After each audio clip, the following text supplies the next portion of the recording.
샬롬 1월 14일 목요일입니다. 우리의 반석이 되시며 방패가 되시며 산성이 되시는 하나님을 찬양하며 이 시간 침묵으로 기도하겠습니다. 나의 힘이신 여호와여, 내가 주를 사랑하나이다. 여호와는 나의 반석이시요 나의 요새시요 나를 건지시는 이시요 나의 하나님이시요 내가 그 안에 피할 나의 바위시요 나의 방패시요 나의 구원의 뿌리시요 나의 산성이시로다. 내가 찬송하실 여호와께 아뢰리니 내 원수들에게서 구원을 얻으리로다.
오늘 함께 묵상하실 말씀은 이사야 43장 1절에서 3절입니다.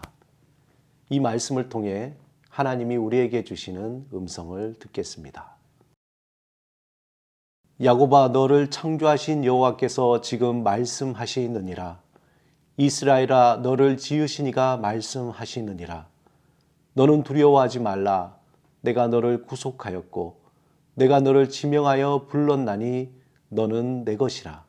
내가 물 가운데로 지날 때에 내가 너와 함께 할 것이라.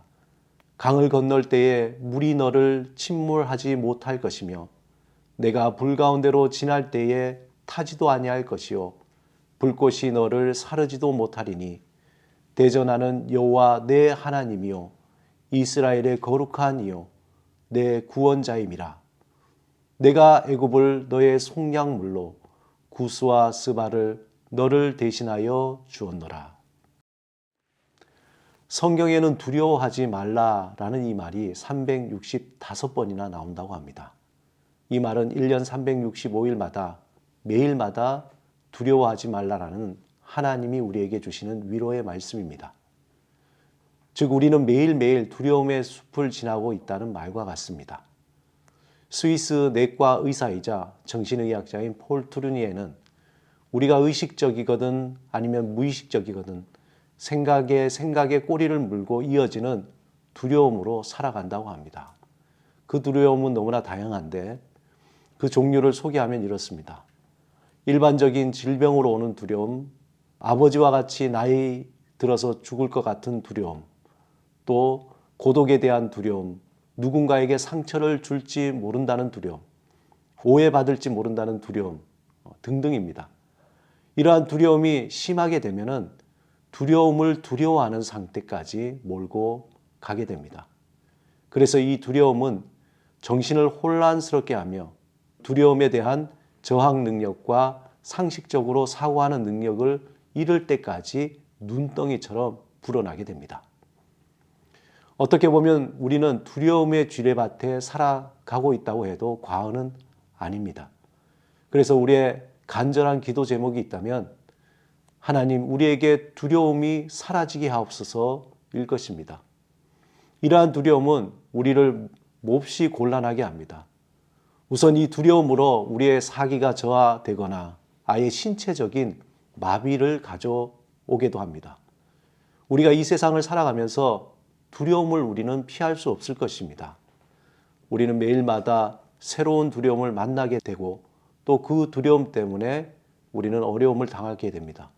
그렇다면 이러한 두려움이 사라져 가기를 간절히 사모하거나 두려워하기보다 차라리 두려움을 이기는 방법을 배우는 것이 더 현명할 것입니다. 우리가 매일 만나는 두려움의 허들을 뛰어넘을 수 있는 첫 번째 방법은 먼저 예수 안에 굳게 서는 것입니다.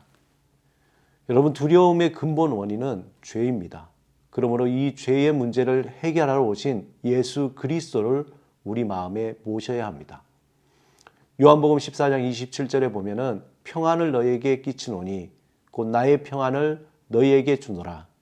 내가 너희에게 주는 것은 세상이 주는 것 같지 아니하니라. 너희는 마음에 근심도 말고 두려워하지도 말라. 예수님이 이 땅에 오신 것은 우리가 죄로 말미암아 두려워하는 우리에게 평안을 주시기 위해서입니다. 그래서 우리는 날마다 두려움을 만나겠지만 이 두려움을 이기신 예수 그리스도를 또한 만나야 합니다. 그분이 우리에게 주시는 그 평안의 음성을 들어야 하는 것입니다. 우리가 매일 만나는 두려움의 허들을 뛰어넘을 수 있는 두 번째 방법은 내가 하나님의 자녀임을 매일 확인하는 것입니다. 오늘 본문 1절 후반절에 보면은 내가 너를 구속하였고 내가 너를 지명하여 불렀나니 너는 내 것이라. 시편 100편 3절에 보면 여호와가 우리 하나님이신 줄 너희는 알지어다. 그는 우리를 지으신 자시요 우리는 그의 것이니 그의 백성이요 그의 기르시는 양이로다. 예수 안에 있는 우리는 하나님의 소유입니다. 사단은 우리를 향해 의심과 불확신, 또 낮은 자존감, 헛된 걱정으로 우리의 삶에 태클을 걸어옵니다. 하나님과 우리 사이를 이간하며 하나님의 자녀됨을 희석시켜서 잊어버리게 합니다. 본문 2절에 보면 내가 물 가운데로 지날 때에 내가 함께 할 것이라. 강을 건널 때에 물이 너를 침몰 못할 것이며 내가 불 가운데로 행할 때에 타지도 아니할 것이요 불꽃이 너를 사르지도 못하리니. 사단이 물과 불로 위협해 올 때 그것이 허상임을 명심해야 합니다. 우리가 두려움을 만날 때 두려움에 집중하지 말고 그 너머에 있는 주님을 주목해야 합니다. 우리가 표대이신 주님을 바라볼 때 하나님의 자녀됨과 그가 우리를 사랑하시는 그 사랑을 확신해야 합니다. 하나님은 우리가 두려움의 허들을 거뜬히 뛰어넘을 수 있도록 우리에게 담대함을 허락해 주십니다. 그러므로 우리는 하나님이 주시는 그 담대함으로 매일매일 계속되는 두려움의 허들을 자신 있게 뛰어넘을 수 있습니다. 우리는 하나님의 자녀이기 때문에 그렇게 할 수 있습니다. 하나님의 지극히 사랑받는 자녀이기 때문입니다. 세상의 그 어떤 것도 끊을 수 없는 사랑의 줄로 묶여 있기 때문입니다. 우리가 매일 만나는 두려움의 허들을 뛰어넘을 수 있는 세 번째 방법은 영적 훈련입니다. 육상 선수가 허들 경기에서 승리하기 위해서는 매일 규칙적으로 피나는 훈련을 하듯이 우리도 경건의 훈련을 행할 때에 두려움의 허들을 거뜬히 넘어갈 수 있습니다. 우리에게 한계는 있지만 하나님에게 한계는 없습니다. 우리는 우리의 한계 속에 하나님을 가두어 두어서는 안 됩니다. 하나님은 우리를 들어 쓰시고자 할 때 사단은 우리를 향해 두려움으로 가로막습니다. 과연 내가 해낼 수 있을까? 이때 하나님의 음성에 귀를 기울여야 합니다. 두려워 말고 강하고 담대하라. 우리의 영적인 근육을 강화하고 두려움의 허들을 넉넉하게 뛰어넘을 수 있도록 경건의 훈련에 열심을 다해야 합니다. 예수 그리스도 안에서 두려움은 하나의 장애물이 아니라 새로운 성숙의 사닥다리가 될 것입니다. 매일매일 두려움의 허들을 넘을 때마다 저와 여러분은 새롭게 또 새롭게 변화되어 세상이 감당할 수 없는 하나님의 놀라운 비전을 이루는 사람으로 변화될 것입니다. 두려움의 허들을 넘어 하나님이 우리에게 주신 그 산소망을 따라 오늘도 믿음의 여정을 끝까지 마치시는 여러분이 되시기를 주님의 이름으로 축원합니다. 함께 기도하시겠습니다. 주님, 두려워하지 말라라는 하나님의 음성을 날마다 들으며 그 두려움을 물리치게 하옵소서. 경건의 훈련을 통해 우리의 믿음을 견고하게 하시고 깊어지게 하옵소서. 예수 그리스도 이름으로 기도드립니다. 아멘.